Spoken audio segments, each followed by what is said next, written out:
আসসালামু আলাইকুম রহমতুল্লাহি ওয়া বারাকাতুহু। প্রশ্ন, ত্রিভুজ PQR এর বাহু কেইটার মাপ ক্রমে PQ = 7 cm, QR = 8 cm আৰু PR = 9 cm।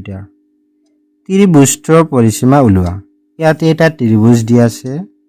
এই ত্ৰিভুজটোৰ PQ = 7 cm দিয়া আছে, QR = 8 cm দিয়া আছে আৰু PR = 9 cm দিয়া আছে। এটা ত্ৰিভুজটোৰ পৰিসীমা উলিয়াব লাগে। এটা পৰিসীমা শব্দৰ অৰ্থ কি? পৰি শব্দৰ অৰ্থ হল চাৰিওফাল আৰু সীমা শব্দৰ অৰ্থ হল সীমানা। যিকোনো অঞ্চলৰ চাৰিওফালৰ যেটো সীমানা আছে সেই সীমানাৰ সমষ্টি হল বা যোগফলাই হল পৰিসীমা। এতিয়া ত্ৰিভুজ কাক বলে? তিনিডাল ৰেখাখণ্ডৰ দ্বাৰা গঠিত বন্ধ আকৃতিৰ ত্ৰিভুজ বুলি কোৱা হয়। সো এইটো এটা ৰেখাখণ্ড, এইটো এটা।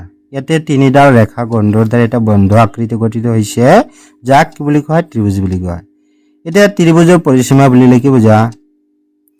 তিনিডাল ৰেখাখণ্ডৰ যে সমষ্টি বা যোগফল আছে বা দৈৰ্ঘ্যৰ যোগফল আছে, সেই যোগফলে হ'ব ত্ৰিভুজটোৰ পৰিসীমা। ইয়াতে এই যে এটা ৰেখাখণ্ড, এইটো এটা। এই তিনিডাল ৰেখাখণ্ডৰ যোগফলে হ'ব এই ত্ৰিভুজটোৰ কি হ'ব? পৰিসীমা হ'ব। এটা কেনেকৈ লিখিবলৈ দিয়া আছে?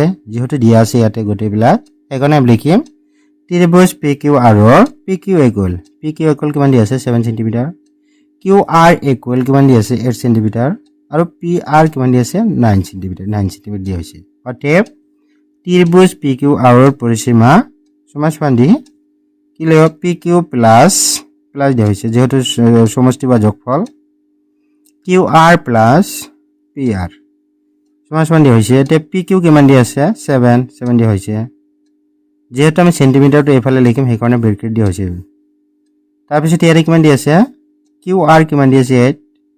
তাতে PR কিমান দিয়া আছে? 9 দিয়া হৈছে। যেহেতু তিনিটাতে সেন্টিমিটাৰ আছে, সেইকাৰণে ব্ৰেকেট দিয়া হৈছে, সেন্টিমিটাৰ দিয়া হৈছে। এতিয়া আমি যোগ কৰিব লাগে। 9 আৰু 8 যোগ কৰিলে কিমান? 17। 17 লগত 7 যোগ কৰিলে কিমান হ'ল? 24। এই 24 হৈছে সেন্টিমিটাৰ, সেন্টিমিটাৰ দিয়া হ'ল। এনেদৰে আমি যিকোনো বিষমবাহু ত্ৰিভুজৰ পৰিসীমা উলিয়াব পাৰোঁ।